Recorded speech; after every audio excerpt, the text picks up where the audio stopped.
Hello friends, welcome to SY academy. इस video में हम बात करेंगे what is the cold war. Cold war क्या थी। चलिए बिगिन करते हैं। दोस्तों, आपको पता चल जाना चाहिए कि सेकेंड वर्ल्ड वॉर खत्म हो गई है। 1939 में शुरू हुई थी, 1945 में खत्म हो गई थी। It was a landmark event in contemporary world politics. ठीक है, काफी बड़ा इवेंट था, आज भी याद किया जाता है, काफी बड़ा इम्पैक्ट आज भी है। इन 1945 अलाइड फोर्सेस, याद रखिए word allied forces, led by US, Soviet union. एक और चीज को ध्यान रखिए कि वर्ल्ड वॉर टू में यूएस और यूएसएसआर पार्टनर्स थे।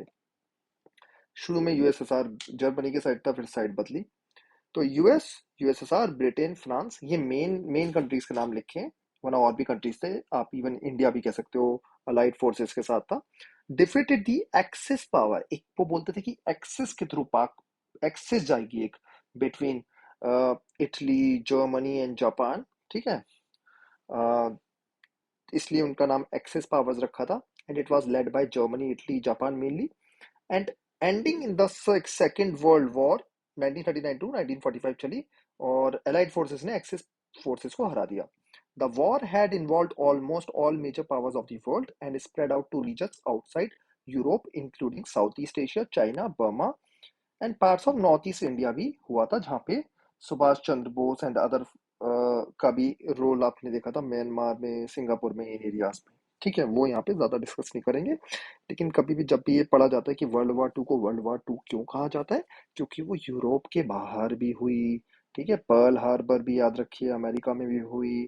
ठीक है, south east Asia, China, Burma, तो ऑलमोस्ट सारे कंट्रीज में हुए। अफ्रीका, साउथ अमेरिका में नहीं हुए, उनकी कोई ज्यादा इंपॉर्टेंस भी नहीं थी। ठीक है, आज भी नहीं है।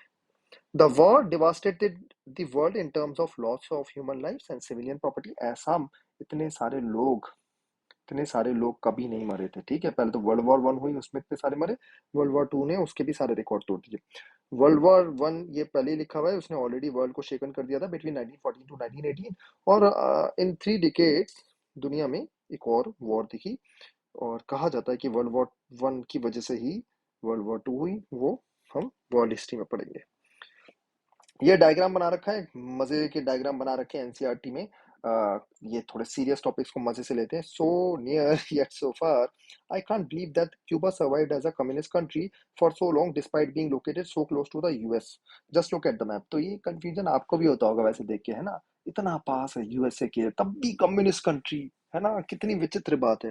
ठीक है, चलिए। The end of the second world war was also the beginning of the cold war. ये याद रखिए कि फ्रेंड्स ऑफ वॉर, ठीक है, फ्रेंड्स इन वॉर या friends of war became enemy in peace time. ऐसे क्वेश्चंस आते हैं यूपीएससी में। ठीक है, इसका आंसर आप कैसे दोगे, यूएसएसआर और यूएसए के बीच में।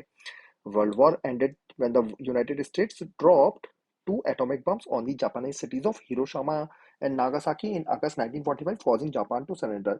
आप अगर ये छोटे मोटे एग्जाम्स दे रहे हो ना, अगर एसएससी, आईबी, ये सब, मैं इन सबको छोटा एग्जाम कहता हूँ, सॉरी अगर किसी को बुरा लगे, बट अगर ये सब एग्जाम दे रहे हो ना, तो डेट्स याद रखना हिरोशिमा और नागासाकी पे। ठीक है, क्योंकि इनमें फैक्ट बेस्ड फालतू के क्वेश्चन पूछे जाते हैं, इसलिए मैं छोटे मोटे एग्जाम कहता हूँ। और मेरा तो सजेशन ये रहेगा, करियर में आगे सोचिए, ये सब छोटी जॉब्स टैलेंटेड लोगों के लिए नहीं है। ठीक है, तो एनीवेज वो टॉपिक हम कभी और डिस्कस करेंगे। करियर के बारे में जानना हो तो आप कमेंट सेक्शन में लिखिए, वो भी मैं बताऊंगा काफी कुछ। लेकिन हिरोशिमा और नागासाकी में बम किस डेट को ड्रॉप हुए, अगस्त में, काफी बार पूछ लिया जाता है। और यहाँ पे समझाया गया है कि कोल्ड वॉर आके शुरू क्यों हुई, क्योंकि यूनाइटेड स्टेट्स ने बम गिराए नागासाकी में। पहला इंसिडेंट ये हुआ, इससे जापान ने एकदम से सरेंडर कर लिया, बोला हमारे तो बस की नहीं है। ठीक है, और एक एक जैसे ही बम गिरे वैसे ही वॉर खत्म, वर्ल्ड वॉर टू खत्म। जर्मनी ऑलरेडी हार चुका था, इटली ऑलरेडी हार चुका था। इटली तो कभी वॉर में था ही नहीं, अगर सिंपली देखें तो। अब देखते हैं कि ये इससे कैसे वर्ल्ड वॉर, कैसे कोल्ड वॉर शुरू हुई। So critics of the US decision, मतलब जो लोग क्रिटिसाइज करते हैं कि यूएस ने बम ड्रॉप करे, वो क्या कहते हैं, decision to drop the bombs, have argued that the US knew that Japan was about to surrender and that it was unnecessary to drop the bombs. They suggest that the US action was intended to stop the Soviet Union from making military and political gains in Asia and elsewhere and to show Moscow that the United States was supreme. तो लोग कहते हैं, जो USA को criticise करते हैं, कि USA का कोई इंटेंशन नहीं था जापान पे बम गिराने का। जापान तो पहले ही हार गया था, जापान की बस की नहीं थी। हाँ, अगस्त में नहीं तो सितंबर में वॉर खत्म हो जाती, अक्टूबर में खत्म हो जाती। लेकिन यूएस ने बम इसलिए गिराए, एक तो यूएसएसआर को दिखाने के लिए कि हम दोनों में सुप्रीम पावर हम यूएसए है, ठीक है, हमसे बच के रहना आगे भी। सेकंड, यूएसएसआर का एक्सपेंशन होते जा रहा था, ठीक है, जिन जिन कंट्रीज में वो जीत रहा था वो बोल रहा था ये कंट्रीज मेरे, ठीक है। यूरोप में भी आपको काफी ज्यादा एक्सपेंशन दिखेगा, ठीक है। और वो पॉलिटिकल गेन्स यूएसएसआर को ना हो इसलिए बम गिराया, और जापान खत्म हुआ, और जापान में नई सरकार बनी फटाफट, जो अभी तक अमेरिका का साथ देती है, ठीक है। तो जापान और यूएसए के रिश्ते अच्छे हैं आज भी। कितनी बढ़िया स्ट्रेटेजी थी ना, देखो यूएसए ने बम गिराया जापान पे, लेकिन जापान यूएसए के रिश्ते काफी अच्छे हैं आज भी, कभी सोचिए इस बात को।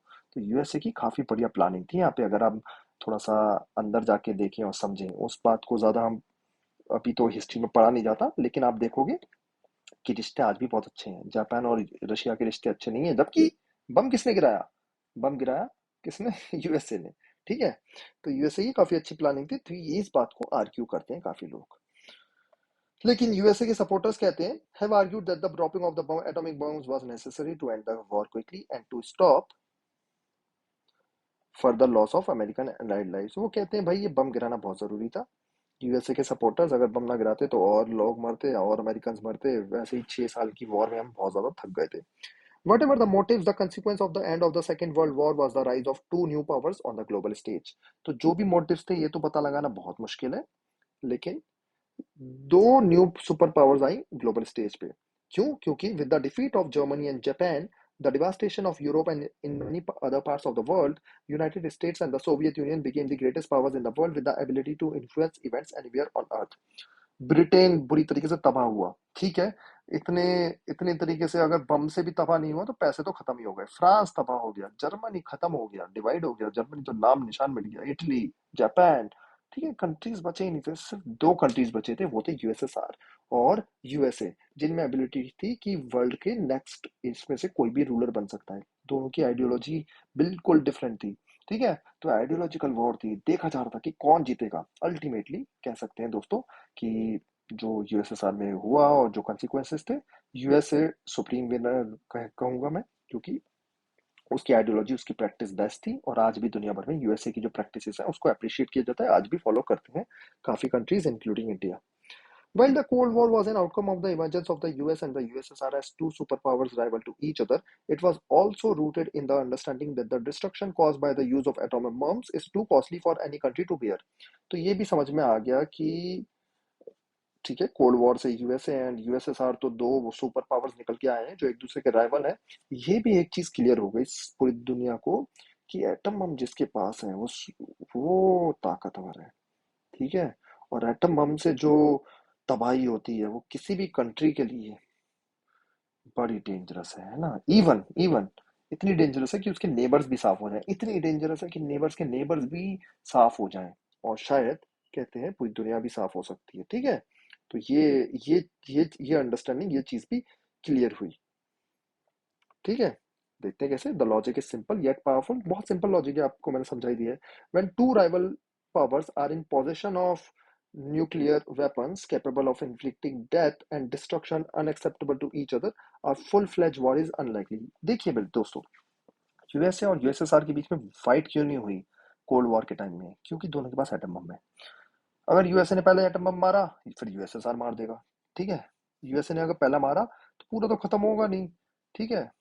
हाँ खत्म, अगर 10-15 भी मार दिया, लैंड खत्म हो गया, तो शिप से मार देगा यूएसएसआर, है ना, या स्पेस से मार देगा, राइट, या यूएसएसआर के जो पार्टनर्स है वो मार देंगे। मतलब बात यह है कि आपने अगर एटम बम मारा तो सामने वाला भी मारेगा, ठीक है। कि आपने 10 मारे, उसने एक मारा, तो उसका एक एटम बम भी इतना तगड़ा है कि आपकी तबाही हो जाएगी। तो ये अंडरस्टैंडिंग से क्लियर है कि ऐसी ऐसे कंट्री से बिल्कुल मत लड़ो जिसके पास एटम बम है, ठीक है। तो ये फ्रांस, इंग्लैंड, चाइना, जो पहले पांच थे, और यूएसएसआर और यूएसए, ये UNSC, United nation security council के परमानेंट मेंबर्स भी बने, ठीक है। और उन्होंने पूरी कोशिश करी कि किसी और कंट्री के पास न्यूक्लियर वेपन्स ना आए, राइट। आज देख लो एग्जांपल, रशिया वर्सेस यूक्रेन क्यों हो रहा है? क्योंकि यूक्रेन के पास न्यूक्लियर वेपन्स नहीं है। अमेरिका ने इराक पे क्यों अटैक करा? अमेरिका ने अफगानिस्तान पे, लिबिया पे क्यों अटैक करा? क्योंकि इनके पास न्यूक्लियर वेपन्स नहीं है। न्यूक्लियर वेपन्स होते तो इनकी हिम्मत ही ना होती अटैक करने की, हिम्मत ही ना होती। ठीक है, इंडिया पे कोई अटैक नहीं कर सकता अब। ठीक है। हाँ, इंडिया की पॉलिसी है न्यूक्लियर डिटरेंस की, हम पहले अटैक नहीं करेंगे, नो यूज फर्स्ट पॉलिसी है। बट किसी ने अगर अटैक करा तो इंडिया तो तहस नहस कर देगा उस कंट्री को। ठीक है। तो ये आपको ये पॉइंट आप आई होप क्लियर हो गया होगा कि फुल फ्लैज वॉर तो होने नहीं वाली। In spite of the provocations neither side would want to risk war since no political gains would justify the destruction of their societies. मतलब क्या होगा जीत के, अगर यूएसए बोले ठीक है मैं वॉर जीत गया, पता चले उसका पूरा कंट्री आधा उड़ गया, तो क्या क्या जीत हुई है ना। तो ये पॉइंट है, इसलिए ये अंडरस्टैंडिंग भी निकल के आई। In the event of nuclear war, both sides will be so badly harmed that it will be impossible to declare one side or the other as the winner. बहुत ही मुश्किल होगा ये बताना कि कौन जीता है अगर न्यूक्लियर वॉर हो गई, क्योंकि दोनों ही तबाह हो जाएंगी। Even if one of them tries to attack and disable the nuclear weapons of its rival, the other would still be left with enough nuclear weapons to inflict unacceptable destruction. एक चीज मैं आपसे रिक्वेस्ट करूंगा कि comment section Google पे search करना कि America, China, इनके पास कितने न्यूक्लियर वेपन्स हैं। इवन इंडिया पाकिस्तान के पास, इवन पाकिस्तान के पास देखना इतने सारे न्यूक्लियर वेपन्स हैं। ठीक है, तो अगर एक साइड भी आपने डिस्ट्रॉय कर ली तो ये बिखार बिखार के रखते हैं न्यूक्लियर वेपन्स दोस्तों, और इन्फॉर्मेशन भी शेयर करते हैं एक दूसरे से। इंडिया पाकिस्तान क्योंकि ये नेबर्स हैं, एक दूसरे से इन्फॉर्मेशन शेयर करके रखते हैं कि हमारे न्यूक्लियर वेपन्स यहाँ हैं, आप कभी भी अटैक उस जगह पे मत करना। ठीक है, बहुत सीरियस है कंट्रीज इसके बारे में। इंडिया पाकिस्तान को बताता है कि हमने न्यूक्लियर वेपन कहाँ रखे हैं, पाकिस्तान इंडिया को बताता है, जिससे कभी कुछ लड़ाई वड़ाई भी हो जाए छोटी मोटी तो ये ना हो कि न्यूक्लियर वेपन ही उड़ा दिए, पता चले दोनों ही तबाह हो गए। तो सब कंट्रीज इसके लिए बड़े सीरियस हैं। ठीक है, आई होप ये पॉइंट आपको क्लियर हो रहे होंगे कि न्यूक्लियर पावर से लड़ना मतलब बेवकूफी है। This is called as the logic of deterrence. याद रखेंगे इसे, डिटरेंस। ठीक है, न्यूक्लियर वेपन इंडिया ने क्यों बनाए, क्योंकि पीस चाहिए, पीस। ठीक है, यही बात समझाई गई थी। रॉकेट बॉयज करके एक सीरीज आई, आप जरूर देखिएगा, मजा आएगा। Both sides have the capacity to retaliate against an attack and to cause so much destruction that neither can afford to initiate war. तो पॉसिबल ही नहीं है कि न्यूक्लियर वेपन ऐसे वाले कंट्री से वॉर करना, क्योंकि वो आप में तबाही मचा देगा। Thus, the Cold War, in spite of being an intense of rivalry between great powers, remained always cold and कभी भी ये hot और shooting war नहीं बनी। ठीक है, कोल्ड वॉर इसलिए कहा जाता है क्योंकि बंदूकें गोलियां नहीं चली। ठीक है, सुपर पावर्स के बीच। The deterrence relationship prevents war, but not the rivalry between powers. तो rivalry चलती रहती है, हम अच्छे हैं, ये अच्छे हैं, वो तो अच्छे हैं, लेकिन वॉर नहीं हो रही। ठीक है, वॉर तो नहीं हो रही। ठीक है, इसलिए न्यूक्लियर वेपन्स होना काफी जरूरी है। ठीक है, ये आंसर में आप लिख सकते हो या ऐसे में डिबेट में भी बोल सकते हो। हाँ, नेगेटिव्स भी हैं, या तो न्यूक्लियर वेपन कोई ना रखे या सब रखे, यही इंडिया की पॉलिसी है आज। ठीक है, अगर या तो कोई ना रखे या सब रखे। तो आई होप आपको पता चल गया होगा कोल्ड वॉर क्यों रही, हॉट वॉर क्यों नहीं बनी, न्यूक्लियर वेपन्स होने के क्या पॉजिटिव्स हैं, ये सबके आंसर यहाँ पे हमने पढ़ लिए हैं। Note the main military features of the cold war, इसको नोट्स में 1 2 3 4 करके बनाएंगे। The two super powers and the countries in the rival blocs led by the super powers were expected to behave as rational and responsible actors. ये feature है दोस्तों। ठीक है, कि हम रिस्पॉन्सिबली एक्ट करेंगे, रिस्पेक्ट करेंगे। ठीक है, they were to be rational and responsible in the sense that they understood that the risk in fighting wars that might involve the two superpowers। इस चीज में इन्वॉल्व है, हाँ, गालियां दे दो, बुराई कर दो, छोटी मोटी बंदूक की गोलियां भी चला दो between countries, small small countries, लेकिन ऐसा ना हो कि दोनों लड़ पड़े, है ना। अगर दोनों लड़ पड़े तो वॉर हो जाएगी। इसलिए क्यूबन मिसाइल क्राइसिस हुई, बहुत बड़ी बात हुई, लेकिन वॉर तब भी नहीं हुई। when two super when two superpowers and the blocks led by them are in a deterrence relationship, fighting wars will be massive destruction। ठीक है, वॉर बिल्कुल नहीं लड़नी है। ठीक है, ये मेन फीचर है कोल्ड वॉर का। Responsibility therefore meant being restraint, restraint आपको कंट्रोल रखना है, ये नहीं कि न्यूक्लियर पावर का बटन दबा दिया, and avoiding the risk of another world war. ये पॉइंट क्लियर है कि अगर किसी ने भी न्यूक्लियर वेपन चला दिया तो वर्ल्ड वॉर हो सकती है ना। यूएसए ने एक यूएसएसआर पे मार दिया या यूएसएसआर ने यूएसए पे मार दिया तो हो गया, फिर तो वर्ल्ड वॉर हो ही जाएगी। In this sense the cold war manage to ensure human survival. ये एक इंपॉर्टेंट फीचर है कि कोल्ड वॉर की वजह से ह्यूमन सर्वाइवल तो रहा, वॉर नहीं हुई, है ना। यहाँ हम थोड़ा सा पढ़ेंगे। These pictures depict the destruction caused by the bombs dropped by the US on Hiroshima. Hiroshima, the bomb was called named Little Boy and Nagasaki में Fat Boy कोड नेम था। ठीक है, yet these bombs were very small in their destructive capacity measured in terms of kiloton yield। ठीक है, destructive capacity में काफी small थे as compare to the nuclear bombs that were to be available in the stockpiles assembled by the super powers. तो ये हो रहा है कि नागासाकी और हिरोशिमा में जो गिराए थे वो तो बच्चे थे, ये बोल रहे हैं, ठीक है। असली बम तो स्टॉक में पड़े हुए हैं हमारे पास। The yield of little boy जो हिरोशिमा में गिराया गया और फैटमैन जो नागासाकी में गिराया गया, वो 15 और 21 किलोटन ही था बस। By the early 1950s the US and the USSR were already making thermonuclear weapons that had a yield between 10 to 15,000 kiloton. बताओ भाई, ये 15 से 21 है किलोटन, ये 10 से 15,000 किलोटन है, ठीक है। न्यूक्लियर फिजन से बने थे वो वाले बम, ये लिटिल बॉय और फैटमैन वाले। अब जो बन रहे हैं वो न्यूक्लियर फ्यूजन से बन रहे हैं, हाइड्रोजन बम, ठीक है। इसको साइंस में जिन लोगों को याद है उनको समझाने के लिए, जिनको नहीं याद कोई बात नहीं। मतलब ये जो हैवी हैवी बम बन रहे हैं न्यूक्लियर फ्यूजन से बन रहे हैं। In other words, these bombs were 1,000 times more destructive than the bombs used in Hiroshima and Nagasaki। अरे भैया बताओ, है ना, तो समझ रहे हो ना आपकी कितने कॉस्टली हो सकते हैं न्यूक्लियर बम गिराना। During much of the cold war both the super powers possess thousands of such weapons. Thousands, मैं अभी भी बोल रहा हूँ, कमेंट गूगल में सर्च करना कि कितने बम है रशिया और यूएसए के पास। इवन बाकी कंट्रीज का भी चेक करना, आप हैरान रह जाओगे। मतलब इन लोगों ने ये जस्ट, कभी कभी मैं सोचता हूँ कि बम में पैसा ना लगा के अपनी टेक्नोलॉजी, अपनी चीजों में सुधारा गया होता तो कितना बढ़िया रहता है ना। ह्यूमैनिटी के लिए काम किया होता तो गरीबी हट जाती। लेकिन फिर मैं दूसरी तरफ सोचता हूँ दोस्तों यूक्रेन के बारे में। यूक्रेन ने टेक्नोलॉजी में लगाया पैसा, ह्यूमन पावर, सोशल कैपिटल, बहुत अच्छा कंट्री था। लेकिन न्यूक्लियर वेपन नहीं था उसके पास। उसने सोचा था यूएसए मुझे बचाएगा, और आज देखो उसका क्या हाल हो गया है।